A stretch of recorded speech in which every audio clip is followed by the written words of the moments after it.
Bago sa saksi, arestado isang pulis Maynila matapos magpaputok ng baril habang nakikipag-inuman. Ikinadismaya ni Interior Secretary Benher Abalos ang mga insidente ng police misconduct, kabilang ang pagkakasangkot ng 2 pulis sa road rage. Saksi, si Mark Salazar. Nahagip pa ng CCTV ng Barangay 87 ang kumusyong ito sa Tondo, Maynila. Dulot yan ang pagpapaputok umano ng baril ni Police Corporal Raven Joe Santiago habang nakikipag-inuman sa mga kapitbahay. Arestado siya at nakapiit sa Manila Police District habang inihahanda ang haharaping kaso. Nakita naman ang CCTV camera ito. For the meantime, i-preventively suspend muna to habang iniimbestigahan to. No? So I'll just get the details dito at I will inform IAS about this, no? Na gawin kaagad ito.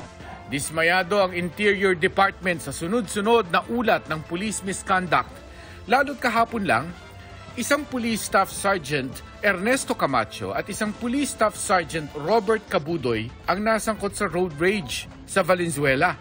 Ayon sa police report, masama ang tingin ng biktima sa 2 pulis dahil hindi sila mga naka-helmet. Kaya bumunot ng baril si Camacho at sinikmuraan ng biktima. Sibak na sila sa pwesto. Swelduhan tayo ng ating mga kababayan, pangalagaan ang kriminalidad at ang safety ng mga tao. Pero kung gagawin nila baliktad, sila pa mga abuso, sila pa mag-discharge ng baril, dapat imbestigahan dapat to. Para sa GMA Integrated News, Mark Salazar, ang inyong saksi.